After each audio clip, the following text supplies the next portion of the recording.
Amada iglesia, buenos días. Qué gusto saludarles a todos. Venimos a, nos hemos promocionado la importancia de las próximas semanas, donde estaremos yendo de fondo a la importancia de la persona del Espíritu Santo, el cual es muy importante para cada uno de nosotros. Y quiero invitarte esta mañana, mientras consideramos la palabra de Dios, que vayas dirigiéndote al libro de Efesios, en el capítulo 4, desde el versículo 30, estaremos observando un solo versículo esta mañana. Efesios capítulo 4, en el versículo número 30, estaremos mirando sellados por el Espíritu para vivir en el Espíritu. Quiero decir una vez más, creo que me pueden poner la dispositiva en la pantalla. Esta mañana estaremos observando que hemos sido sellados por el Espíritu para vivir en el Espíritu. Me gustaría leer la porción bíblica del versículo 30 que estaremos observando esta mañana. ¿Tiene la Biblia esta mañana, iglesia? La palabra de Dios dice lo siguiente: no entristezcan al Espíritu Santo de Dios, por el cual fueron sellados para el día de redención. Señor, ayúdanos, Señor, a valorar tu palabra como lo que es un tesoro, Señor, lo más preciado, Señor, que hay sobre la faz de la tierra, tu santa y hermosa palabra, Dios. Ayúdanos a valorarla por lo que es tu consejo divino, Dios, tu instrucción para vivir una vida cotidiana que te honra, Señor, tu corazón, el cual está mostrado en estas páginas, Dios. Ayúdanos a vivir a la luz de tu palabra, Señor. Ayúdanos a ser obedientes a ella, Señor. Ayúdanos a amarla, Padre, desearla como lo que es, Señor, lo más preciado que tenemos, Señor.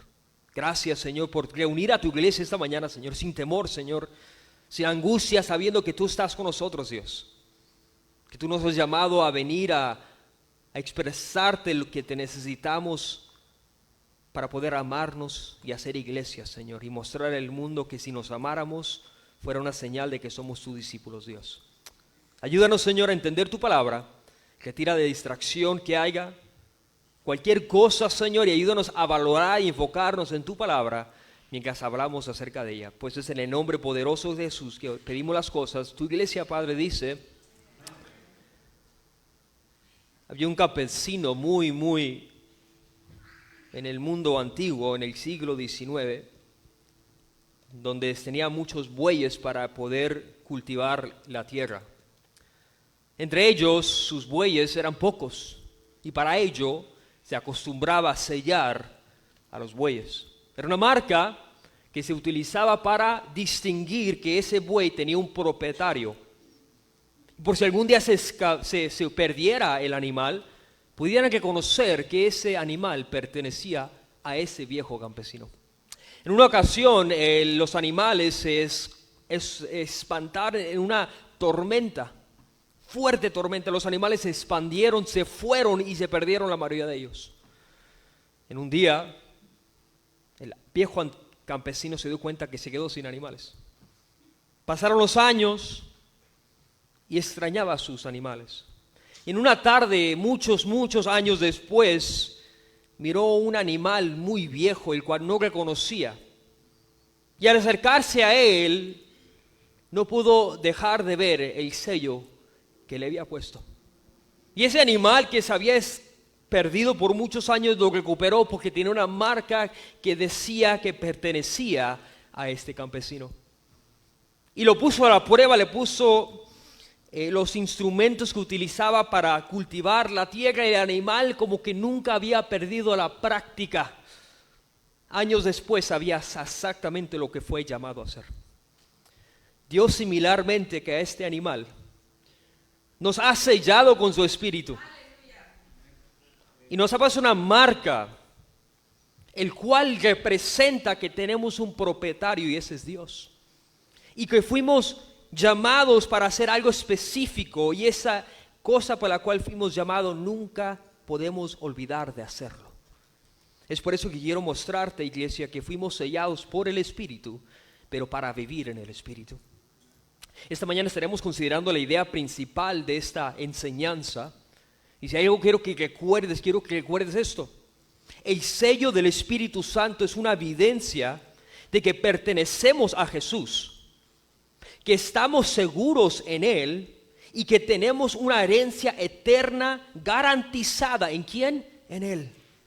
Solo los que han sido sellados por el Espíritu pueden vivir una vida en el Espíritu. El apóstol Pablo en el capítulo 4, en el versículo 30, dice una frase controversial: no entristezcas, no pongas triste al Espíritu de Dios. Pero antes de considerar la primera porción del versículo, quiero responder la segunda parte del versículo, la cual nos da la respuesta del primero. Porque en el contexto el apóstol Pablo inicia el capítulo hablando a la iglesia en Éfeso. Sí, había iglesias en comunidades que se reunían para adorar a Dios igual que lo hacemos nosotros. Y Pablo les recordaba a esa iglesia en el versículo número 1. Yo pues, prisionero del Señor, les ruego que ustedes vivan, término presente. Tenemos que estar haciendo algo. De una manera digna ¿de qué? De tu vocación, de tu llamado. Versículo 2, que vivan con toda humildad y mansedumbre. La palabra vivan o viven se utiliza 3 veces solamente en los primeros versículos. En otras palabras, recuerda, iglesia, que fuiste llamado para vivir de una manera específica. Esa es la idea. Es como que recuerda que fuiste sellado, pero para un propósito. ¿Cuál es? Para vivir conforme a la vocación del llamado de Dios. ¿Está conmigo? Entonces dijo, hay una forma en que debemos de vivir cuando has sido sellado por el Espíritu. Es decir, vivan, no dejen de vivir. El enfoque de Pablo es la edificación y la unidad del cuerpo de Cristo, la cual está bajo amenaza cuando sus miembros viven de una manera pecaminosa y no viven en el Espíritu. El peligro más grande de la iglesia del siglo XXI es el mismo problema de la iglesia de toda la historia. Cuando los miembros viven pecaminosamente, no puede haber unidad. Cuando la iglesia no vive en el Espíritu, no va a haber unidad. Porque el que sostiene la unidad es Dios. Versículo 3, esforzándose por ¿preservar qué? La unidad. ¿Y de dónde viene esta unidad? Del Espíritu. Mira el versículo. Parece que no estamos en la misma página. Mira el versículo 3, iglesia. Dice que debemos esforzarnos por preservar algo. Eso que preservamos es algo que viene ¿de dónde? Del Espíritu. Entonces la única forma de mantener esta unidad hermosa es cuando usted y yo vivimos en el Espíritu. O si no, jamás vamos a vivir en paz. Porque si soy yo en mi carne y usted en su carne, va a haber batalla.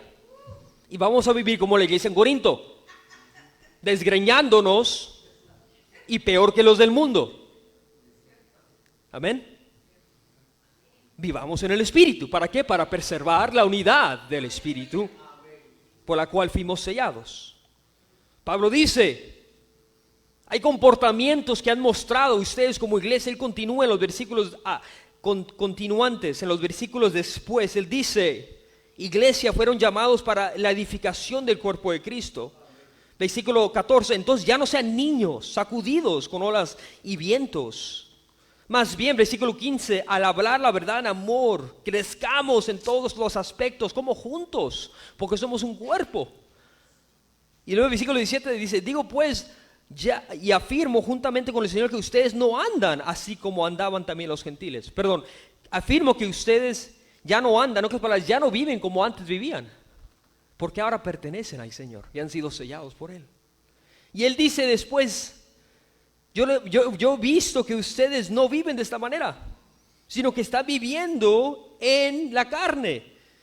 Están viviendo en mentiras, están robando ustedes mismos, están mintiendo ustedes mismos, continúa diciendo el apóstol Pablo. Están viviendo como si no hubieran sido sellados, viven como si fueran uno más, como un gentil, como un pagano, como aquel que no conoce a Jesús. Entonces Pablo, después de haber dicho el problema, versículo 25, por tanto dejen a un lado la falsedad. ¿Qué había en la iglesia? Falsedad.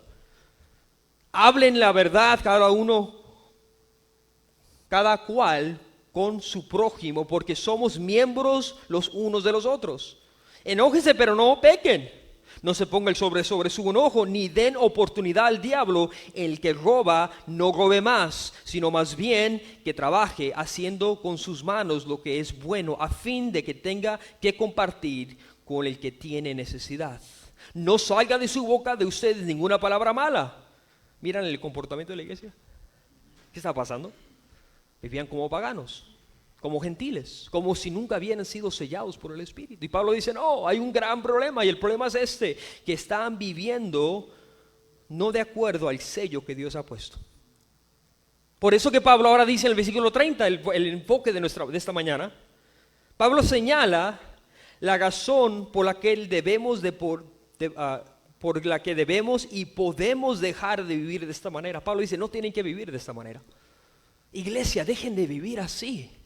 ¿Por qué? Aquí está el motivo. Dejen de vivir mintiéndose, robándose a sí mismo. ¿Por qué? Porque al hacer eso, versículo 30, estamos entristeciendo el Espíritu Santo. Entonces, ¿cómo es que yo, iglesia, la pregunta, no vivo de tal manera? ¿Cómo es que yo puedo no entristecer al Espíritu que mora en aquellos que fueron comprados a precio de sangre? Recordando, iglesia, que hemos sido sellados por el Espíritu Santo. Lo primero que quiero que observes es que hemos sido sellados por el Espíritu Santo. ¿Qué significa, iglesia, haber sido sellados por el Espíritu? ¿Y qué implicaciones tiene? La palabra griega original, si no saben aquellos, por si no lo sabías, es aquella palabra que se utilizaba en el mundo greco-romano para referirse a un acto de estampar un sello. Es como un documento legal que tiene una marca específica dándole validez al documento. Como se firma cuando usted firma un documento. Es una validez, que es usted quien firmó el documento. Hoy vivimos en la era tecnológica donde los documentos se firman electrónicamente. No es tu firma, ¿verdad? Cualquiera puede usar esa firma, puede adoptar tu firma, pero cuando es firmado en papel, nadie la puede imitar. O por lo menos no con precisión y exactitud. Habrá diferencias. ¿Lo ha visto? ¿Alguien ha intentado usar su firma? Y usted inmediatamente se da cuenta, esa no es la mía. ¿Por qué? Porque es única. De la misma manera, la idea de sellar es un documento legal que ha sido firmado, una estampa, un sello, un documento que usaban los de la mercancía o los propietarios para certificar su autenticidad, su pertenencia y su protección. En el contexto bíblico, iglesia, esto indicaba la garantía y la seguridad que el Espíritu da al creyente, un sello que nunca puede ser retirado. Eso es lo que está diciendo el apóstol Pablo. Hay algo que se nos ha puesto que no se puede ser quitado. Por ejemplo, Jeremías 32, el versículo 10, no lo tiene que ir, pero se lo voy a leer. Dice la palabra que reuní a los testigos y firmé la escritura, la sellé y pesé la plata en la balanza. Luego tomé la copia de las copia sellada y la copia abierta de la escritura con las condiciones de la compra. Nos habla de una transacción de compra en el libro de Jeremías. ¿Y cómo es que hacían una transacción de compra? Se saludaban entre las manos y decían, te juro que esta es tu casa. ¿Así se hacían las transacciones? ¿Qué problemas nos hubiéramos puesto? ¿Le ha pasado a usted que hace un acuerdo? Te doy mi palabra. Hermanos, no tomen la palabra de nadie. Porque el pecado puede intervenir en cualquier persona. No hagamos eso. Te prometo, primo, pagarte la semana que viene. Y el primo después no te contesta. ¿Te ha pasado? Se desapareció el primo. ¿Quién sabe dónde está? La Biblia nos dice que para que haya una transferencia debe haber un sellar. Eres un acuerdo entre dos partes que dicen, yo te doy esto a cambio de esto. Y Jeremías nos muestra que había un sello que él tenía mostrando que había propiedades que le pertenecían a él. Era una propiedad, era un ejemplo de pertenencia, de que esto es mío. De la misma forma que un propietario firma un acuerdo legal para tener propiedad de algo, Dios ya firmó su acta de propiedad en tu vida y en mi vida. Él nos ha sellado con su espíritu, el cual dice, tú me perteneces. Es lo que dice el Señor. Ahora la pregunta es, mejor definir, el sello era una señal de que era propietario legítimo de estas tierras, como habíamos mencionado. De la misma manera, Dios ha hecho el propietario legítimo de nuestras vidas. Tú no eres tu propio dueño. Y si hayas pensado de esta forma, iglesia, arrepentámonos. Porque nomás tenemos un dueño legítimo, el cual es el creador de los universos, ¿sí? El cual ha reclamado propiedad sobre mi vida y tu vida. Y Dios ha dicho, yo te he sellado y tú eres mío. Ahora la pregunta que yo le hago esta mañana, ¿cuándo fuimos sellados por el Espíritu Santo? ¿Cuándo ocurrió este sello, el cual nos dice que somos propiedad de Dios? Vaya al mismo libro de Efesios en el capítulo 1, porque Pablo da la respuesta de cuándo sucedió tal acto, versículo 13. Están en Efesios 1. Abran su Biblia, iglesia, pero todos abran su Biblia. Quiero ver Biblias en todos, porque no quiero que después diga, ¿dónde está uno? Mírenlo con sus ojos. Efesios 1, el versículo 13. ¿Estamos ahí? Versículo 13 dice, en él también ustedes, después de escuchar el mensaje de la verdad, el evangelio de su salvación, y habiendo creído, ¿qué fueron? Sellados por él. ¿Cuándo fuimos sellados, iglesia? Cuando me pusieron mano y oraron por mí. Sentí, hermano, un fuego. Eso lo dice el texto. No. Cuando creíste. Cuando fuiste sellado en el momento de tu conversión. Es un anillo, claro, es simbólico, que tiene un sello, como los reyes, estampan algo. Dios puso una estampa en ti y en mí cuando creímos. Entonces esa estampa no va a suceder, ya sucedió si estás en Jesús. ¿Ve la diferencia? En el momento de creer, tú y yo ya somos sellados. Y qué hermosa seguridad nos da eso. De que yo no estoy buscando ser sellado. Yo no estoy queriendo cuidar aquello. Yo ya fui sellado por Dios. ¿Y quién quitará aquello que Dios ha dado? Hay varias implicaciones que tiene este sello. En primer lugar, hay una implicación en la pantalla. La primera de ellas, como ya expliqué hace un momento, es la implicación de que el sello del Espíritu Santo es una señal de propiedad. Que algo le pertenece a Dios. Pero hay una segunda cosa que quiero que miren, que hay una segunda implicación que el mismo versículo 1, capítulo 1, versículo 13 de Efesios nos da. No quite el dedo de Efesios 1. Están en Efesios 1, iglesia. Estaremos en el 1 y en el 4. Ahí manténgase, por favor. Escucha lo que dice el versículo 13, una vez más. En él también ustedes, después de escuchar el mensaje de la verdad, el evangelio de su salvación, y habiendo sido fueron sellados por él en el Espíritu Santo de la promesa que nos es dado como garantía de nuestra herencia, con las miras a la redención de la posesión adquirida de Dios para la alabanza de su gloria. Hay una segunda cosa que representaba el sello en el mundo, en el contexto bíblico. En primer lugar, representaba una señal de propiedad. ¿Estamos bien? Sí. Segundo, era un sello que mostraba que algo era auténtico. ¿Por qué es tan importante esto? Quiero mostrarlo. ¿Tienen tiempo? Sí. Ok, vamos a Daniel en el capítulo 6, porque quiero mostrarles la señal de autenticidad cuando se hablaba en los textos bíblicos. ¿Y por qué es tan importante este sello? Porque tiene mucho significado en la palabra de Dios. ¿Están ahí en Daniel? En el capítulo 6, del versículo 16 al 17. ¿Estamos ahí, iglesia? Voy a darles un momento para que lleguen ahí. Daniel 6, 16 al 17. Déjame dar un poquito del contexto porque no tenemos tiempo para leer todo el capítulo. Daniel iba a ser lanzado al foso de los leones por el rey en ese tiempo, que estaba siendo manipulado. Él quería a Daniel, pero estaba siendo manipulado para poder políticamente guardar su poder.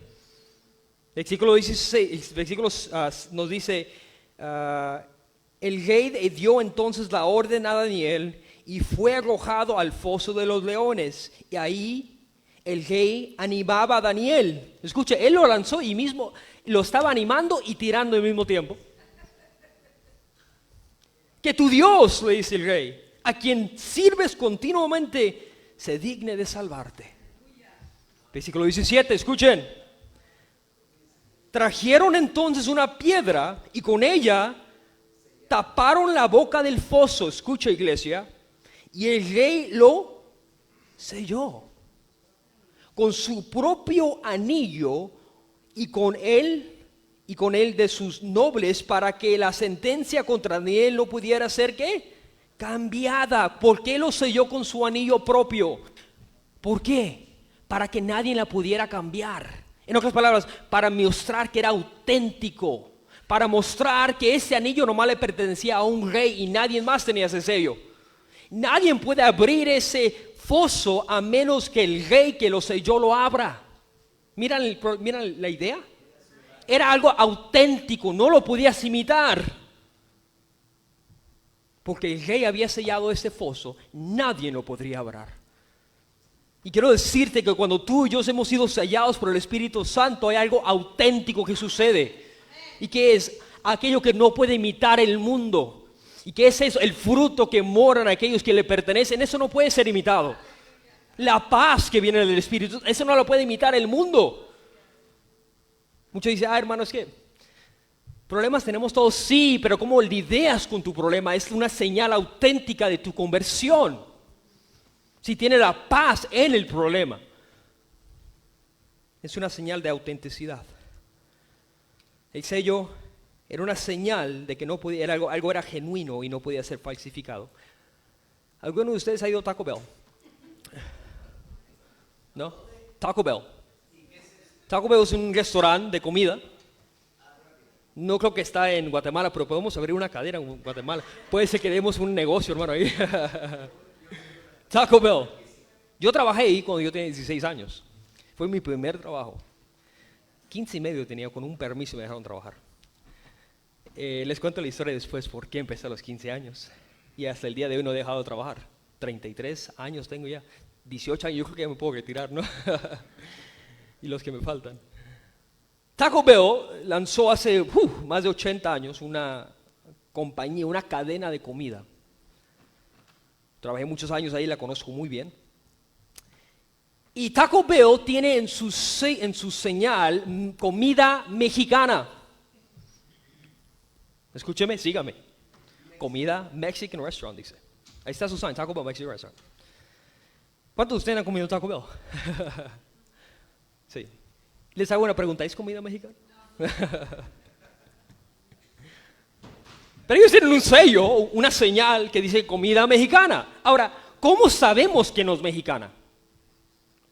Le voy a dar algo en respuesta. Cuando yo estaba ahí, me decían los americanos que yo miraba que estaban sentados, hermanos anglos, y uno me los miraba y uno está limpiando las mesas, barriendo, cobrando, haciendo mil cosas, ¿no? Y decían, man, I love this Mexican food, decía un americano. I love this Mexican food. Bueno, para él eso era comida mexicana. Porque él es el único que había probado, yo creo, en su vida. Jamás le han hecho una enchilada, un chile relleno. Él no sabe eso. Para él ese bean burrito era un bean burrito. ¿Ok? Pero para nosotros ese bean burrito no es un bean burrito. ¿Por qué? Porque hemos probado lo real. Escúchame, iglesia. Hemos probado lo que es verdadero. Nadie te puede engañar a ti. Porque cuando te dicen, ese es un taco de carne, eso no es un taco de carne. Porque el taco de carne lleva el guacamole, el pico de gallo, el cilantro, la cebolla, el limoncito. Ese es un taco, ¿sí o no? El chilito. Ese es un taco. A mí no me vas a venir a engañar con un taco americanizado y decir que es un taco mexicano. Quiero decirte algo, iglesia.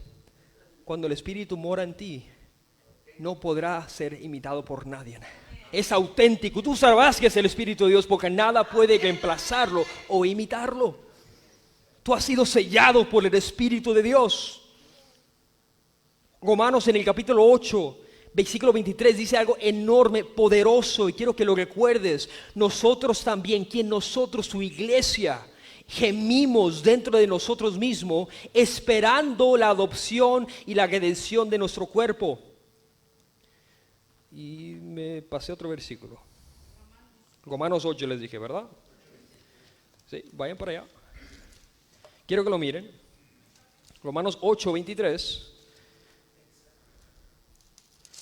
¿Estarán en iglesia? Versículo 23 de Romanos. ¿Dónde está? Aquí está. Y no solo ella, sino que también nosotros, que tenemos las primicias del Espíritu, aún nosotros mismos gemimos en nuestro interior, guardando ansiosamente la adopción como hijos, la redención de nuestro cuerpo. Dice el texto que nosotros, que tenemos las primicias de ¿qué, hermanos? Del Espíritu. ¿La tendremos? La tenemos. La tenemos. El Espíritu mora en nosotros. Hay tres cosas que suceden cuando nosotros nacemos de nuevo. Y escúchenme muy bien. El Espíritu viene a morar. El Espíritu nos bautiza y nos sella. Escuchen una vez más. Tres cosas suceden cuando nosotros nacemos de nuevo. El Espíritu viene a morar en nosotros. El Espíritu nos sella y el Espíritu nos bautiza. Hay una cuarta cosa que hace el Espíritu, que es la llenura, pero eso sí sucede muchas veces. Eso no nomás sucede una vez. Sucede conforme yo camino con el Señor. Pero hay tres cosas que nunca jamás volverán a pasar. ¿Y cuáles son esas cosas? ¿Qué? La morada, el sello y el bautismo. Dígalo conmigo, la morada, el sello y el bautismo. ¿Cuántas veces sucede eso? Una sola vez. Y es algo auténtico cuando Dios nos ha sellado con su Espíritu. Hay una tercera cosa que quiero que mires en la pantalla. Volvemos, ahí estamos. ¿No? ¿Me ayuda, hermanita? Volvemos a la pantalla una vez más. Quiero ver si se recuerdan. ¿Cuál es la primera implicación? Una seña de propiedad. Segunda señal o segunda implicación, una seña de autenticidad. ¿Estamos bien? Hay una tercera. Que el sello es una garantía de nuestra futura herencia espiritual y la seguridad de nuestra salvación, iglesia. ¿Cuándo dicen amén a eso? Gloria a Dios. Usted no tiene que guardar su salvación. Sí, guárdela con temor y temblor, pero no porque la va a perder, sino porque ya la tiene y nada más podrá ser arrebatada de usted. Quiero ir una vez más a Efesios en el capítulo 4, en el versículo 30. Bueno, perdón, vayan a Efesios 1, 1 en el versículo 14.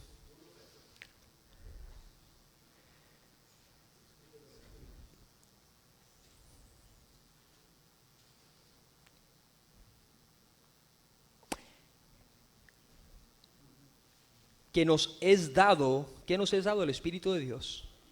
¿Cómo qué, hermanos? Como garantía de que nuestra herencia, con miras a la redención de la posesión adquirida. ¿Qué nos es dado? El Espíritu. ¿Cómo qué? Como una garantía. ¿Garantía de qué, iglesia? ¿De qué nos garantiza el sello del Espíritu Santo? Nos garantiza una herencia. Una herencia que no puede ser malgastada. ¿Te han prometido una herencia? Tal vez tienes un abuelito ya mayor. Mi hijo, le voy a dejar mi propiedad.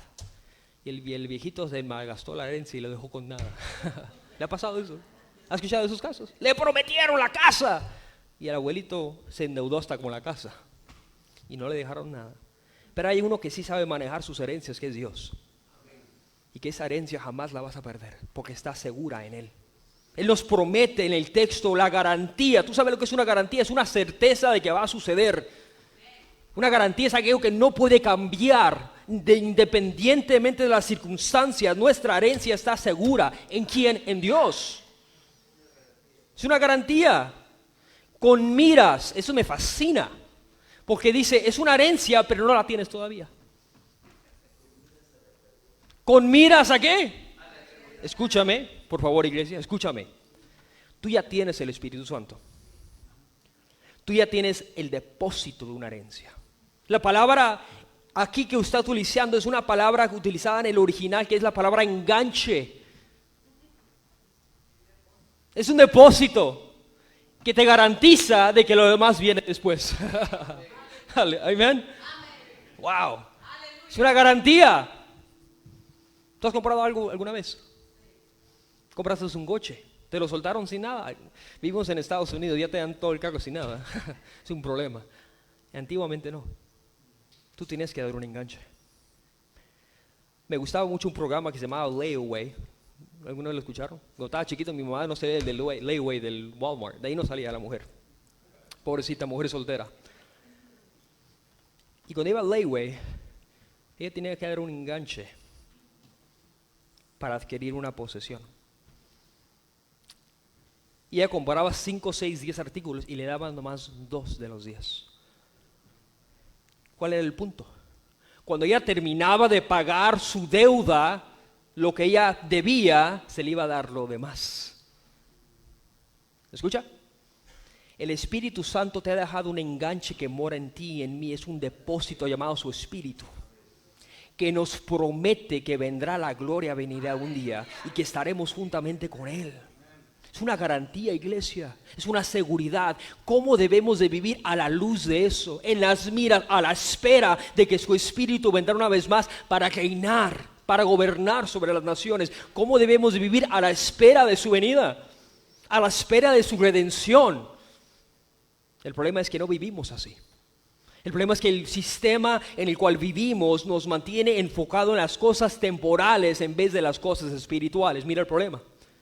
Su cheque llega y ya lo gastó todo porque quiere las cosas de aquí, pero no tenemos tiempo para honrar a Dios. ¿Dónde está nuestro enfoque? En las cosas terrenales y no en las espirituales. Dios nos garantiza, iglesia. ¿Qué nos garantiza? Su venida, su salvación completa, el cual estamos siendo transformados, pero no hemos sido completamente transformados. Vaya una vez más a Romanos 8. Yo le dije que iba a leer la Biblia esta mañana. Romanos 8.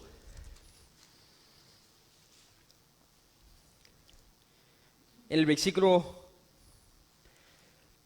¿dónde estamos? El versículo 29. Así que los que predestinó a esos también los llamó, y a los que llamó a esos también los justificó, y a los que justificó a esos también glorificó. Ahora yo le pregunto, ¿usted está completamente glorificado? ¿Su cuerpo está perfecto? ¿Usted está sin pecado ya? Entonces no ha sido glorificado.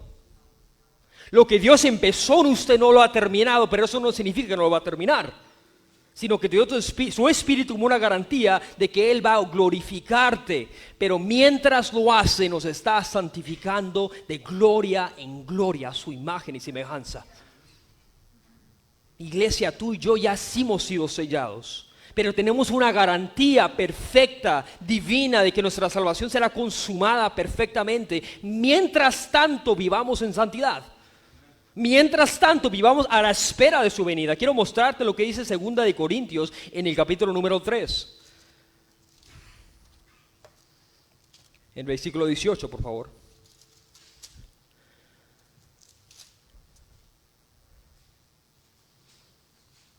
This is good. 2 Corintios 3, 18. ¿Está ahí, iglesia? This is so good. Escuche. Pero todos nosotros, dígalo conmigo, todos nosotros. ¿Quiénes son todos? Los que estamos en Cristo. Amén. Con el rostro descubierto, contemplando como en un espejo. ¿Usted se ha visto en el espejo recientemente? ¿Ha visto imperfecciones? Yo ya tengo canas, tengo 33 años, hermano. No, hermano, no, yo soy Just for Men y yo no nos llevamos. Yo natural. Le dije a mi esposa, te espero que te guste el pelo blanco, porque en unos 10 años yo creo que va a estar completamente blanco. ¿Ha visto imperfecciones? Sí, ¿verdad? ¿Ha visto cosas que no le gustan? Escucha. Pero nosotros con el rostro descubierto, contemplando como en un espejo la gloria de ¿quién, hermano? Estamos, dígalo conmigo, estamos siendo transformados en la misma imagen de gloria en gloria. ¿Por el quién? ¿Por quién estamos siendo transformados? Por el Señor, el Espíritu. Wow. ¿Quién te está transformando? El Espíritu de Dios. ¿Que mora en quién? Nosotros. Que cuando yo contemplo su gloria y me miro a mí, y me miro a mi suciedad y mi pecado, yo no puedo hacer más que rendirlo a Él y Él esté cambiando esa imagen en mí a su imagen y semejanza. Yo quiero menos de mí y más de Él. Amén. Cuando diga a su esposa, mi hijo, yo quiero que sea lo mejor o quiero, alguna vez usted ha escuchado, quiero la mejor versión de mi esposo. Usted no quiere eso. Usted va a encontrar un demonio cuando encuentre eso. Usted quiere un hombre rendido a los pies de Cristo, hecho y semejanza e imagen de su Señor y Salvador. Entonces la va a amar, entonces la va a honrar y respetar. Pero cuando usted mira la mejor versión de mi esposo, usted va a encontrar un diablo. Porque usted y yo sin Él somos pecadores. Usted y yo sin Él estamos contaminados y no hay nada bueno en nosotros. Recuérdelo y no lo olvide. Usted y yo somos sucios pecadores, no dados a lo bueno, dados a lo malo. Y lo único bueno que hay usted y en mí es su imagen y semejanza. Es su Espíritu Santo santificándome a mí. Yo le digo a mi esposa, mi hija, mi amor, ora que el Espíritu me siga santificando. Amén. Porque cuando Él lo haga, no seré yo, sino será Dios en mí. Amén. Y ese es el esposo que tú deseas, no el Ricardo que falla, el que tiene sus arranques de enojo, de ira. ¿Qué dice el texto? Se enojen, pero no pequen. Tú ocupas un hombre que sea imagen y semejanza de Dios. Hay 3 cosas que quiero recordarte que el Espíritu hace. Te lo van a probar en los células. No lo olvide, iglesia. Hay 3 cosas que hace el sello. ¿Cómo lo sella? Es una señal de propiedad. Número 2. Y número 3, una garantía de nuestra herencia y seguridad eterna. ¿Por qué es que tú puedes tener la seguridad de tu salvación? Porque nadie te puede arrebatar de las manos de tu Creador y Señor. Él ya te ha sellado y no va a querer tirar su sello de ti. Muchas de los movimientos que no creen en la seguridad de salvación te quieren poner esta idea de que vas a perder o que tienes que vivir de tal forma si no vas a perder tu salvación. Iglesia, Él te la dio. No para quitártela, sino para cuidarla, para no entristecer su espíritu. Hay una segunda cosa que quiero que mires en esta mañana. Que al tener el Espíritu Santo, al ser sellados por el Espíritu de Dios, podemos vivir en el Espíritu. ¿Cuánto le dan gloria a Dios por eso? Que no eres tú, sino que es su Espíritu que te dará la fuerza para vivir allí. Efesios 4:30, no entristezcas al Espíritu Santo. Yo pensé que el Espíritu Santo moraba en nosotros. Claro que lo mora, pero se entristece. ¿Por qué? Porque es una persona. Génesis 6:6 nos dice que cuando Dios hizo al hombre, ¿qué hizo Dios? Cuando Dios creó al hombre y después de que pecó al hombre, ¿qué sintió Dios? Tristeza de haber creado al hombre. ¿Por qué? Porque somos pecadores. Pero Él nos muestra que Él tiene sentimientos, porque es una persona. Él se sintió triste. Amén. El espíritu se entristece, no se va. La palabra tristeza aquí en el texto original está hablando de un sentido o de un sentir de dolor. Escucha, cuando Dios dice tengo tristeza, Dios siente dolor cuando no andamos en el espíritu. ¿Por qué? Porque lo estamos ofendiendo a Él primeramente. Segundo, cuando tú y yo no estamos en el Espíritu, no estamos guardando la unidad del Espíritu en el cuerpo de Cristo. Entonces, cuando la iglesia no está en el Espíritu, no va a haber una iglesia unida y eso entristece el corazón de Dios. Amén. Porque solamente Ricardo, Braulio, Baudelio en el Espíritu, Paris en el Espíritu podemos amarnos. Amén. Fuera de Él no podemos. Y lo que nos une, el vínculo que nos une es su Espíritu. Entonces, para poder amar a Dios y amarnos unos a nosotros, ocupo no entristecer a su Espíritu, sino que andar en su Espíritu. Esta mañana no me toca hablar de qué es la llenura y cómo andar, pero vamos a hablar de ello, los pastores, y vamos a enseñarles qué es andar en el Espíritu y qué es estar lleno del Espíritu. Eso no me toca esta mañana, pero lo que sí quiero recordarte, iglesia, que es que no debes de entristecer su Espíritu, sino que debes de caminar en Él.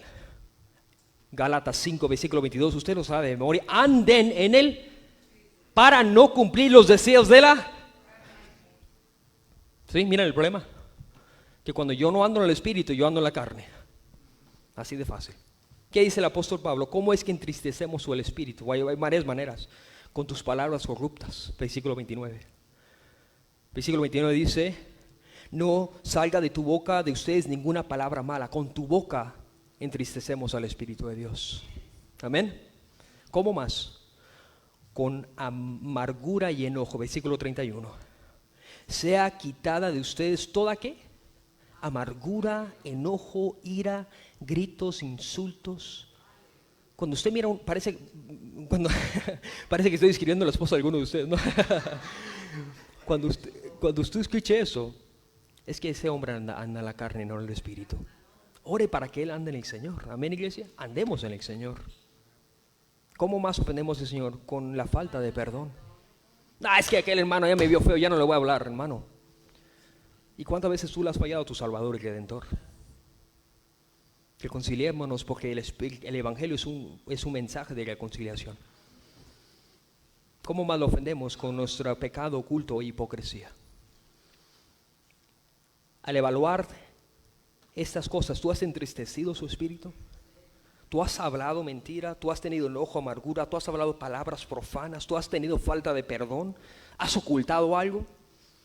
Tú y yo hemos entristecido su espíritu. ¿Estás de acuerdo conmigo? Lo hemos entristecido. Pero la buena noticia, amada iglesia, es que su espíritu nunca te ha dejado. Y él sigue ahí. Su espíritu sigue ahí, listo para llenarte con su presencia, listo para empoderarte para vencer el pecado, listo para darte el poder para quebrar cadenas que te atan, listo para romper esos malos hábitos. Solamente Él los puede quebrar.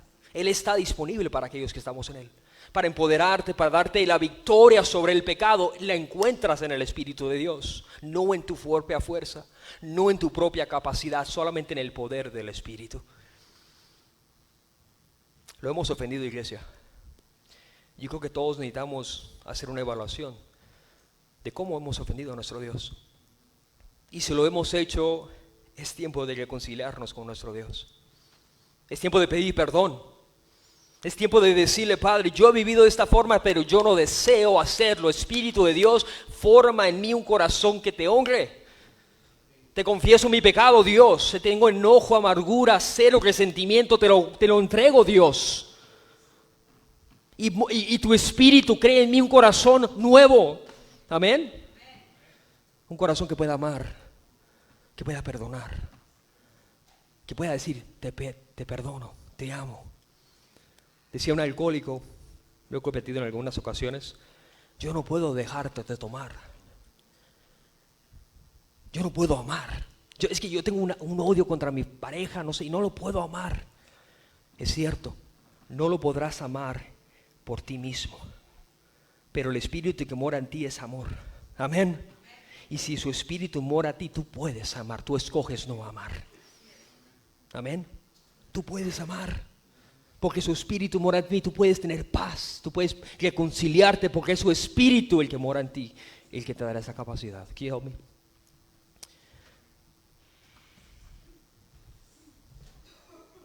En el mundo antiguo se utilizaban lámparas de aceite para mantener la luz prendida. No habían inventado la luz. Usted y yo tenemos un privilegio que casi todo el mundo después del siglo XXI para atrás, nadie tenía esos privilegios. Usted prende el switch de su luz y tiene luz. Prende la televisión y hay poder. Pero en el mundo antiguo no existían esos beneficios y esos derechos. Pero se utilizaba, ¿me puede poner la pantalla, hermana, la última exposición? Se utilizaba una lámpara de aceite. Esta lámpara de aceite existía para mantener la luz prendida. Y cuando ponías aceite en esta lámpara, lo que sucedía es que en la punta salía, ¿qué? Llama. Y la llama creaba luz. La única forma de mantener la llama prendida es conforme hubiera aceite en la lámpara. ¿Está conmigo? Si no hubiese aceite, no hay luz. Un predicador del siglo XIX, del siglo XIX, Era uno de los mejores predicadores de su siglo. Pero él confesó algo. Él dijo que él era un poderoso predicador y un hombre que amaba a Dios, pero dejó que aminara en su corazón odio, rencor, resentimiento. Y ese poderoso pastor, de ser un hombre influyente en su siglo, terminó divorciado, solo. Sus hijos lo abandonaron por el odio y el rencor que él sentía. Dejó de leer su palabra, dejó de amar a Dios y escribió uno de los poemas más poderosos que existen. Y él dijo: nunca dejes que la llama se apague. Él reconoció que había dejado que esa llama dejara de brillar. Pero la belleza es esta, iglesia, es que la llama nunca se apagó, solamente que estaba disminuida. Porque el aceite que mora en esa lámpara no se acaba, porque ese aceite es el Espíritu de Dios. El Espíritu de Dios mora en cada uno de nosotros, amén. Y si tu fuego está bajo, si tu fuego se está apagando, reavívalo con el Espíritu de Dios. Reaviva en ti un corazón que ame a Dios y vuelve a que esa llama fluya, porque el Espíritu de Dios mora en cada uno de nosotros. Este hombre despolvó la Biblia, habló y alcanzó a su esposa, le pidió perdón a sus hijos, restauró su matrimonio, pero más que todo restauró su relación con Dios. Y escribió estas palabras: yo dejé que la llama casi se apagara, pero el aceite que había dentro no dejó que se apagara completamente. Quedaba una pequeña llama que me recordaba que en mi pecado Dios seguía conmigo. Me recordaba que Dios no me había abandonado y que yo podría prender una vez más esa lámpara de aceite, y esa llama volvió a prender. Cuando perdoné a mi esposa, sentía cuando se prendía la llama una vez más. Cuando volví con Dios, sentía que la llama volvía. Cuando le pedí perdón a mis hijos, sentí que la llama se prendía. Yo no sé si tú te sientes que tu llama se está apagando, pero quiero recordarte que el aceite que está en ti no va a dejar que se apague, porque el aceite es el Espíritu Santo. Reaviva, iglesia, el fuego de Dios que hay en ti. Retira el pecado que está apagando tu luz y haz brillar la luz del Evangelio. Sométete al Señor, pídele perdón al Espíritu de Dios y cobra la fuerza del Espíritu y aviva el fuego que hay en ti. Yo quiero recordarte que nunca es tarde para hacer brillar, porque tu lámpara todavía no está apagada. Déjame orar por ti. Padre, te ruego en este momento, Dios, que si hubiera alguna persona, Padre, en este lugar que siente que su lámpara, su aceite se ha acabado, su luz se ha apagado, Señor, que tú le recuerdes, Señor, que tu Espíritu mora en él, Dios. Que tú le recuerdes que tú no lo has dejado, Dios. Que aunque tú tal vez te has entristecido por nuestro pecado, tú nunca nos has abandonado, Señor. Recuerda lo que tú nos has sellado con tu Espíritu, Señor, para poder vivir en el Espíritu. Señor, que cobra a cada uno de mis amados hermanos la llama de tu Espíritu, Dios, para caminar en ti, Señor. Ayúdanos a rendir esas áreas que están apagando esa llama. Ayúdanos a entregarnos por completo a ti para ser guiados por tu Espíritu, Señor, y para vivir en tu Espíritu, Padre. Gracias, Dios, porque tú vas a hacer mucho más, Señor, de lo que estamos pidiendo por el poder que hay en ti, Señor.